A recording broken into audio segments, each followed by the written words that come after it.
Hey, what's up YouTube? Yes, back for another video, and as you can see today we've got the new Hugo 2 from Chord Electronics. Now if you're into high-end audio, which I suspect you are seeing as you're watching this video, then you would have heard of the first Hugo and of course its little brother, the Mojo. Now in case you're unfamiliar with what the Hugo is, it's just like the Mojo and just like something like the iFi, iDSD, the Oppo HA2 SE, it's a portable DAC amp. Although portable is a bit of a questionable term in this case, since this is quite a large device. It's not exactly something that you'd be putting in your pocket. The iDSD is something that only just fits in your pocket, and this is quite a bit bigger than the iDSD. So it's transportable but not exactly pocketable. It depends on your definition of what is portable, really. Okay, so let's jump in and start off with the packaging of this device. Now the packaging is something that Chord is not exactly known for doing very well. And by very well I mean, for such a relatively high-end device, it's pretty bland. When you pay this much for a device, you expect the packaging to be more of an experience rather than just a box per se. If we compare it to something like the Mi Audio Pinnacle P1, I mean, that's a set of IEMs, fine, okay, it's not exactly the same type of product, but it's a $200 product, and just look at the type of packaging that you get with it. Whereas with the Hugo, it's pretty much just kind of a box. You'd expect a more high-end experience, even though packaging itself is pretty pointless. Then we get on to the accessories. Now there isn't a great deal of accessories included with this device, other than a couple of cables. You get two types of optical cables, a longer one and a shorter one. You get a micro USB interconnect cable, you get a power adapter, and then you also get this device over here. And I say device, trying to make it sound all fancy. It's a remote, okay? It's an infrared remote. And this is used for exactly what you guessed it would be used for. That is changing some of the functions, volume, etc., turning on the device, turning off the device. However, it should be added that in order to use this remote to turn on and off the device needs to be plugged into the mains power. It will not operate just from battery power. Now in terms of the design, Chord has gone for a bit of a mix here between the original Hugo and the Mojo, where the original Hugo had a lot more of an understated kind of design, although still pretty bland for being such a high-end device. This time around, Chord have gone for something a bit more with the flair of the Mojo. And there we've got the Mojo next to the Hugo 2. Now we can see over here these spherical button designs. This has been carried over onto the new Hugo, and while it is a bit of a polarizing design choice, and by that I mean, it's kind of like Marmite. Some love it, some hate it. It's definitely quirky, it's definitely different, but as the saying goes, different doesn't mean useful. So while I'm personally not a great fan of that design, I can appreciate the uniqueness. But where there is a difference between these two in that aspect of the design is with the Mojo, these little spheres can rotate on their own freely, whereas with the Hugo, they're more fixed, they don't rotate. And if I put this up to the mic, then you can hear as that those spheres rotate on the Mojo. Another design element that has been brought over from the original Hugo is this glass viewing port. Now there's an LED in there, and the job of that LED is to show you the sampling rate that is being fed into the Hugo, and that is exactly the same as we've seen on the original Hugo. Over here we've also got the volume knob, which rotates up and down, kind of following the same design as these spheres, which is quite nice. And just like with the Mojo, inside here is an LED, and the color of the LED is supposed to be an indicator to show you what the volume level is. Now if I just turn on the Hugo 2 here, and we'll see it cycling through some of the colors there, and we can do the same for the Mojo. And okay, there we can see all of the colors for the Hugo. Now let's have a look at the side of the device. On the side over here, we've got some labels showing you what each of these spherical buttons are intended for. We've got a power socket and a data socket. So over here is where you'd charge the device or plug it into the mains power for when you want to use it as a desktop type of device. And the data over here is what you'd use to feed some of the digital audio to the Hugo 2. On the other side, we've got a 1/4 inch output as well as a 3.5mm output. Those are your standard headphone kind of outputs. Analog output for the RCA jacks, stereo left and right of course, a coax over there, and an optical connection over there. So overall, the Hugo 2 does have a more pleasing design, I would say, than the first. The first was a bit too bland. And what I really like is that they've carried over some design elements of the Mojo over onto the Hugo. Those design elements are kind of what adds to a brand's identity. I mean, if we think of cars, the grille on a BMW is very iconic. The grille on a Volvo is very iconic. They've got design elements that are, you know, unique to that brand, and just by seeing that part of the car, you know exactly who the manufacturer is. You don't even have to see the badge on the car. And it's the same thing with the other products. Same thing over here. So these little like cut out wavy kind of designs, the spherical buttons, it's not necessarily the best design, but it is unique, and it is an identifying characteristic to Chord's devices. However, the design of these devices is a bit of a drawback as well. The Mojo is a $500–600 device. Personally, I feel that the design is not premium enough for that cost. At this price point, you know, is it unreasonable to expect a more modern design, you know, but maybe slightly sharper edges, or a mix of sharp edges and curves, glass panels, maybe some carbon fiber, some brushed aluminium, you know, just something that makes it look more premium. Because when you look at this device, it doesn't feel like something that costs $500–600. And that's kind of where there's an even bigger problem for the Hugo, because to be perfectly honest, the Mojo just kind of looks like a more refined design.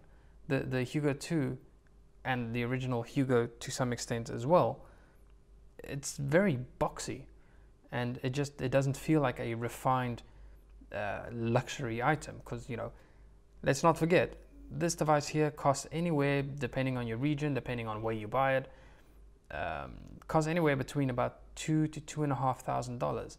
That's a lot of money to be spending on a portable music device. Irrespective of just how good it is, there's a lot of money to be spending on music.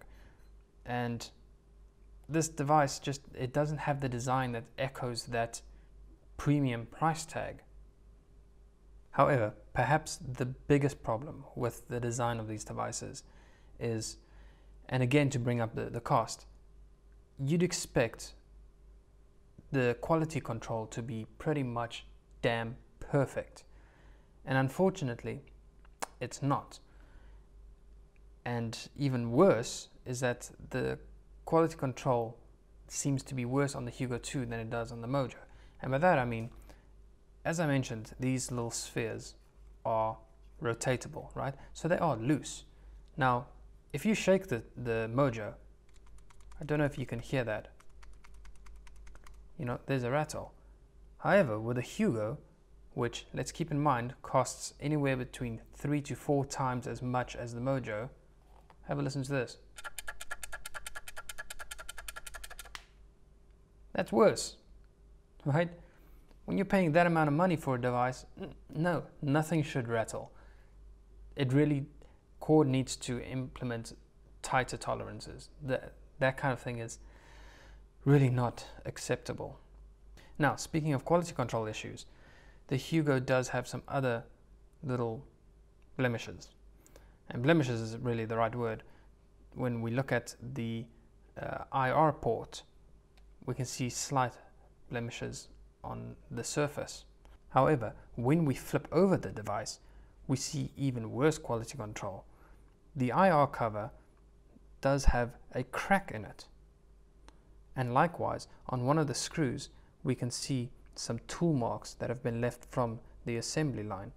Now, it's a little squiggly line, which I presume is from an electric screwdriver. So really, the issue with having such poor quality control on the outside of the device is that it really leads a person to wonder what's going on the inside. So I mean, the outside of the device is something that's blatantly obvious. Anybody can look at it and inspect it and see, okay, here's a problem.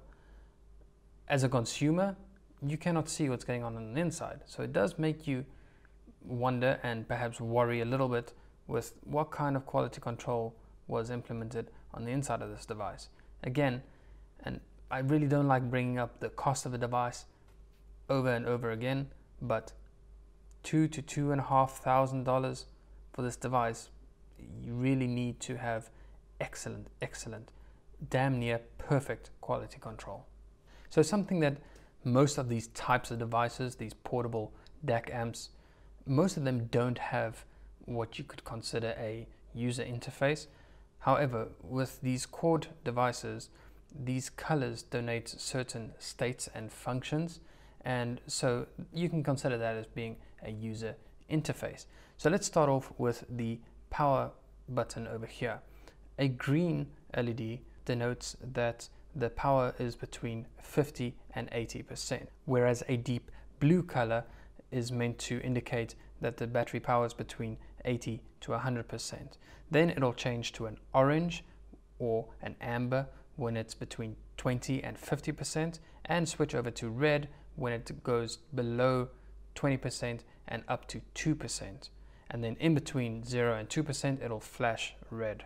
The next sphere is to do with the crossfade, and again the color would indicate which mode the crossfade is in. So when the light is off, that means that the crossfade is off, and a red color would indicate that it's on the minimum crossfade, green is medium, and deep blue is maximum crossfade.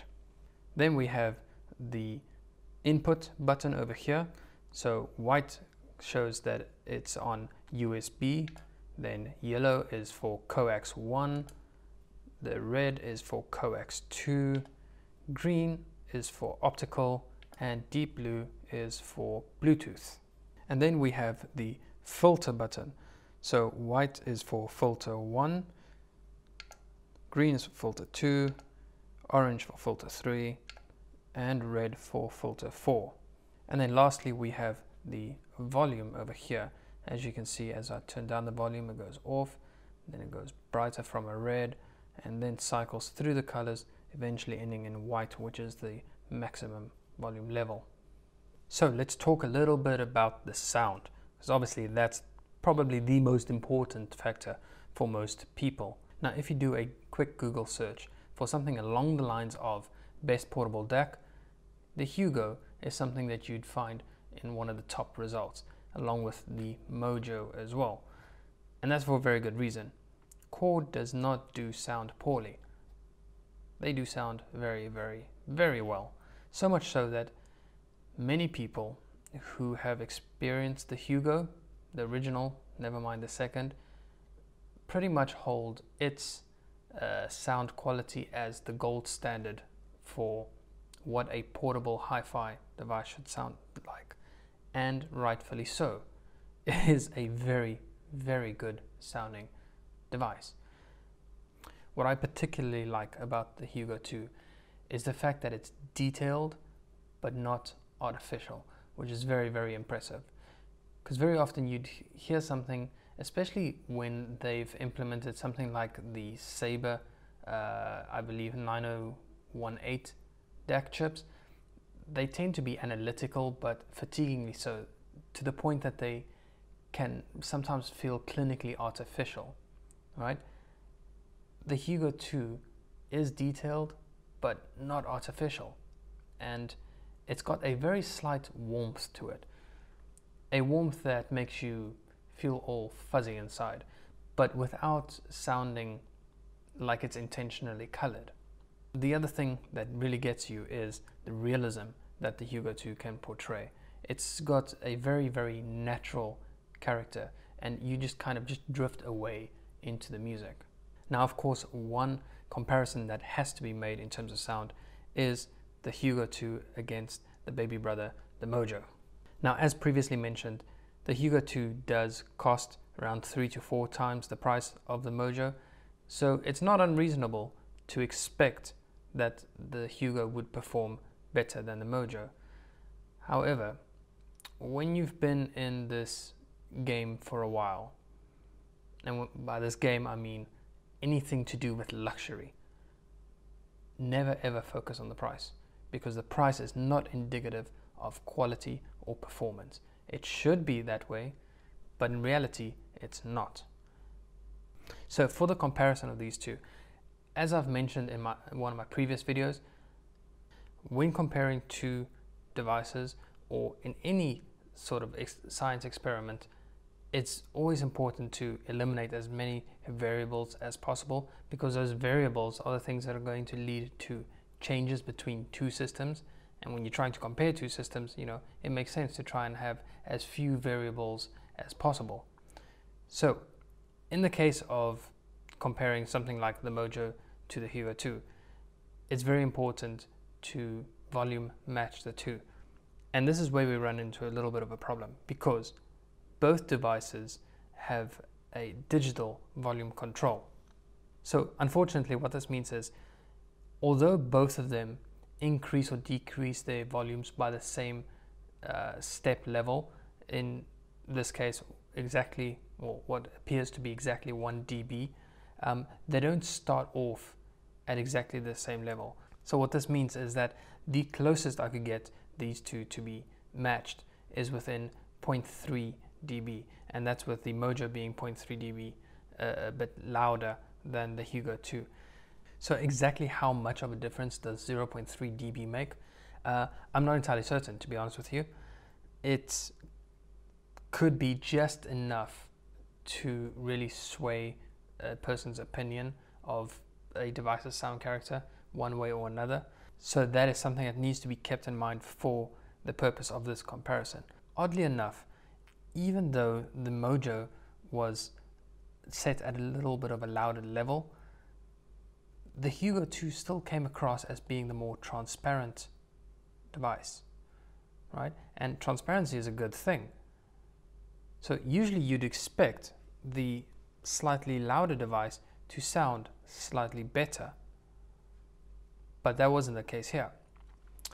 So I suspect that if you were to, in whatever way possible, if you were to exactly volume match these two, then maybe the Hugo 2's strengths would come across more clearly.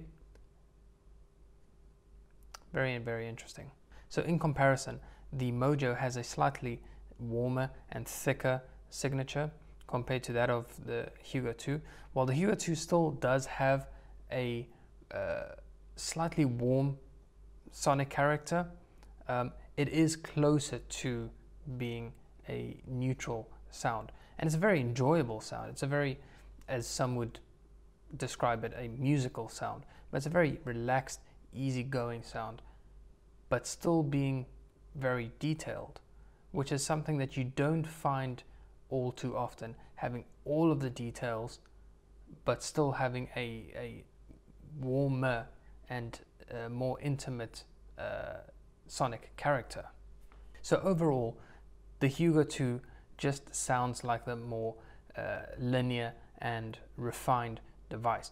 The other interesting thing that I found is that it appeared to have more of a separation between the sounds, whether it be instruments or vocals, in the foreground of the sound stage, there was more of a separation between those foreground sounds and the ones in the background. So, and because of that separation, each of those, the foreground and the background, came across clearer, and perhaps that is what added to that sense of transparency. Irrespective, honestly, of what I perceive to be the Hugo 2's superiority over the Mojo in terms of its outright sonic quality, the Mojo is still a very, very competent device. And I suspect that a lot of people who are wondering whether or not they should buy the Mojo or save up a little longer and get something like the Hugo 2, honestly, if you cannot listen to both of them at the same time, you're not missing out on that much. Not something that I would say justifies a triple or quadruple jump in price between the two devices. If you're wondering whether you should, perhaps if you already have the Mojo, if you should upgrade to the Hugo 2, if you were holding out from upgrading to the original Hugo, really the only way you can answer that is to listen to it for yourself, but make sure that you do volume match as closely as possible between the two. And so a little tip from my side is that I got these to be matched within 0.3 dB, with both of the volume spheres on the Mojo being the yellow color and the volume sphere on the Chord being the darker green color. That seemed to be a very, very close volume match. Now, of course, this video would not be complete without a comparison between the Hugo 2 and the iFi iDSD Black Label. Both of these devices are fantastic performers. What I found with the iDSD is that it had a slightly, in comparison to the Hugo 2, it had a slightly brighter sound, which makes me think that it's a lot closer, not a lot closer, but closer to a more neutral sound character, because the Hugo 2 just has that added little bit of warmth to it. So the iFi is a more, or has a more energetic sort of sound to it, whereas the Hugo 2 is a bit more relaxed, a bit more mellow. But having said that, again, the Hugo 2 has all the details. There's nothing missing from it. And because of that slightly warmer, slightly more agreeable signature, for me, subjectively, I would say that the Hugo 2 has a slightly superior sound to it. But the jump is not as big between these two as it is between the Hugo and the Mojo. And let's keep in mind, between the Mojo and the Hugo, it's really not that big of a jump. Objectively, it does not justify the price gap. So while I find the sound character of the Hugo to be a bit more intimate, a bit more enjoyable, especially for longer listening sessions, I still think the iFi is more of a accurate performer. And so really, it's going to come down to personal preference and whatever headphones or IEMs you decide to pair with the device. If you prefer a slightly warmer than neutral sound character, then I suspect that you'd find the Hugo 2 to be superior and more agreeable to your tastes. But again, as I just said, that's going to depend also on what you pair with it. If you have a set of colder or more energetic, let's say, headphones or IEMs, then the matchup would be a bit better using those with the Hugo 2, whereas warmer set of headphones or IEMs would tend to work better with the iFi. But really, unfortunately, and I know this is not a feasible option for many people, most people in fact, really try and test these devices for yourself if you can. If you can go to some sort of brick and mortar shop, maybe they've got a device, both of these devices on display, and you know, ideally they'd have a listening room where you can really just get on with it and listen to each of these devices together. And a tip that I do have for these two, now I was using the FiO F9 IEMs to test the sound between the two. Not high end, but really super stellar performing set of IEMs that with the volume being green on here, the dark green color on the Hugo 2 was at about maybe slightly past 12 o'clock position on the iFi, and that's in the eco power mode. That is something that I forgot to mention, that what I really love about the iFi, and that really makes my job as a reviewer easier, is, like I said, the importance of volume matching. And because this had analog volume pot, it's incredibly easy to just get the volumes to be matched between devices. So there we have it. That's my review for the Hugo 2. A fantastic sounding device, loads of features, but as mentioned, you know, it's not, unfortunately, a perfect device. It's really pricey. It's way out of the price range of most people. You know, you can kind of think of this as being a Omega watch, perhaps. You know, is an Omega objectively any better than a high-end Grand Seiko, for example? No, it's not. At the end of the day, you're still talking about a watch. They're still going to perform relatively similar, but there's a huge price gap, right? And that's kind of where the Hugo 2 falls into. It is a luxury item. It's, you know, perhaps because of the price, it's subconsciously becomes a more desirable item. But, you know, let's set aside the negative effects of capitalism. It is a good performing device, and if you're able to buy it, you know, if you've got the cash to splash, then, you know, yeah, buy this and rest assured that you've got one of the best portable performing systems out there.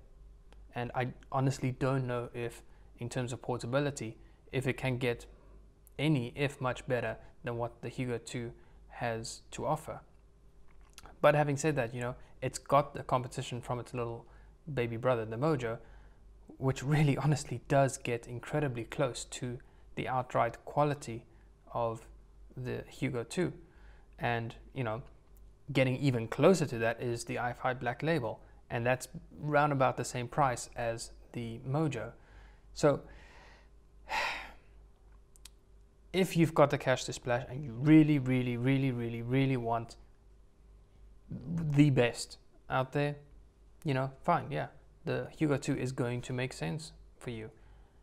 However, for the vast majority of us mere mortals, the Mojo and the iFi will suffice.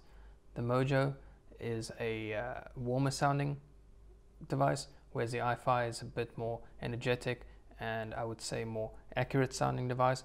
But, you know, it's going to come down to your sonic preference, and, you know, as well, you know, how important is portability to you, because there is a difference in the size over there.